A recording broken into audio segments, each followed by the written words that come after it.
Hey there, all you crazies.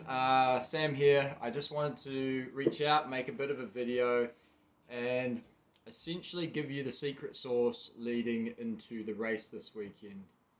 Basically, I just want to give you all the secret ingredients to allow you to perform the best race possible this weekend, and that way you can really smash it out of the park. That being said, basically you're going to be going in to this race. It is one of the easier races in the calendar. However, it is also possibly the hardest race in the calendar. It's flat and easy on the body. However, it's freezing fucking cold and it sucks. So, yeah, that being said, you're going to want to bring a lot of warm layers.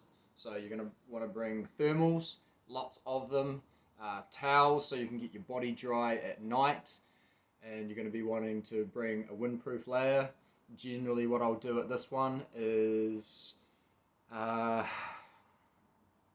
run your night loops at least. You might get away on the day loops without having to change too much, but at least on the night loops I'm running a lap with a fresh thermal layer on, so Polypro or the likes, Merino, and then I've got a windproof layer over the top, and that generally has me sorted. Maybe a buff to cover your face, a beanie on top, and some thermal gloves so you actually maintain the dexterity in your fingers throughout the race, because there's nothing worse than coming in and trying to get lids off bottles or tie shoelaces and your fucking fingers don't work. So keep that in mind. The hand warmers from Chemist Warehouse, they're pretty awesome as well, and they last for most of the night. What's next? So that's sweet thermals, keep them warm and shit. And yeah, at the end of each night loop, you might find that you're getting wet during the loop.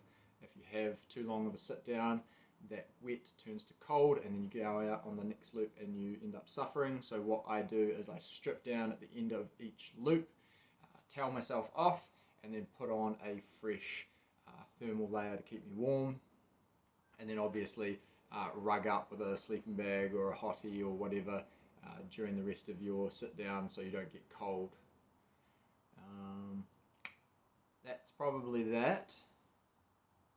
Also, keeping the legs warm at night. So if you have a set of trackies, a set of thermal leggings that you can throw on basically to keep the wind off your legs, then I would very much advise bringing one of those. Next we'll move on to nutrition. So basically these races are one big eating contest, and you want to stay consistent throughout the race.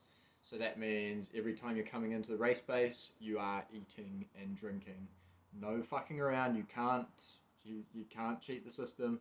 If you go a loop without having nutrition and hydration on board, you're going to suffer. If you go more than one loop in a row like that, it could very well be the end of your race. So what you want to be doing is eating, drinking at the end of each loop, or if you don't have the time to get it all in during your sit down, then you're going to take stuff out with you. So obviously having a vest or pockets where you can hide snacks and stuff, that's super useful.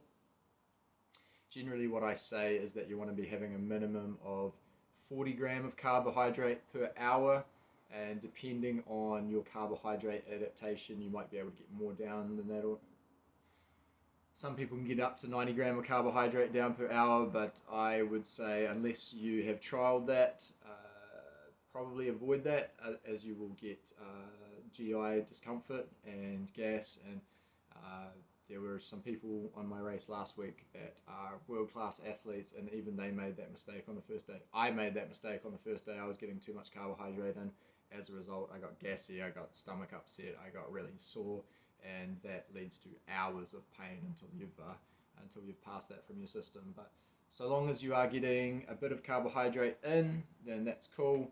Generally at least 40 gram of carbohydrate, which might be one scoop of a sports drink mix into your hydration flask, and you're going to be wanting to get probably about 400 to 500 mils of hydration down you each hour.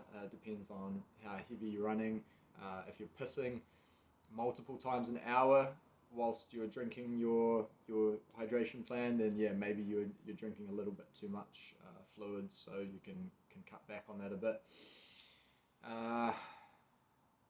On the nutrition side of things, it's best to have a wide variety of stuff.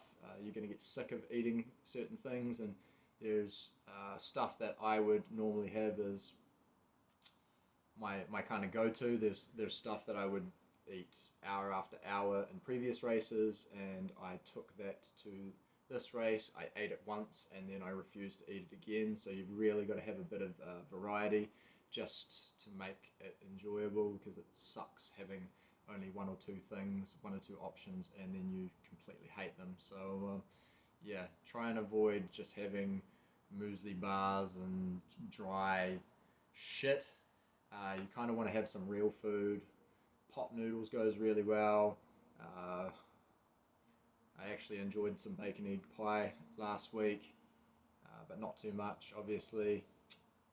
Yeah, just having fresh stuff, having savoury stuff, having sweet stuff that's not too dry, because obviously it's a bit of a struggle getting certain things down. And yeah, having liquid calories is massive, because basically if you've got a sachet of or a scoop of a sports drink, that's generally about 20 gram of carbohydrate. So if you end up having 2 sachets or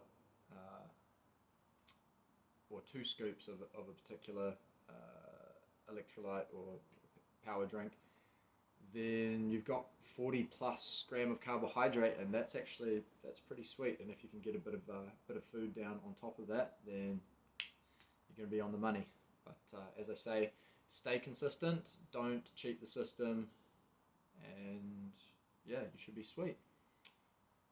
As far as race strategy goes, this is a very fast running course.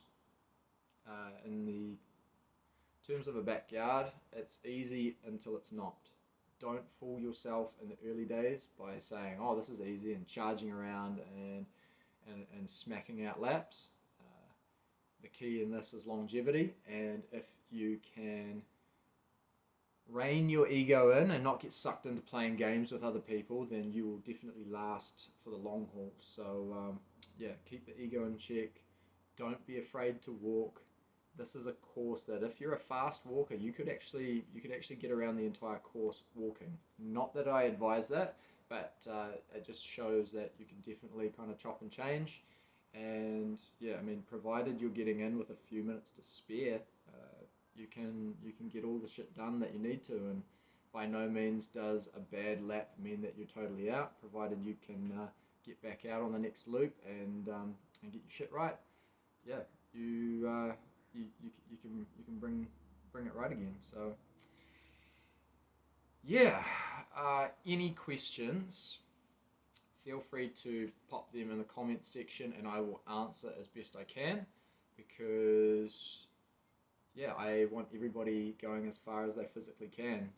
This is definitely a course where someone could do a 60 plus, which means you could be coming to the World Champs with me. I'm currently the only Kiwi, and I would love to have some teammates as I go over there. So if that's something that you'd like to do, please get that in your head now, make the plan, and get after it, really. So yeah, apes together strong.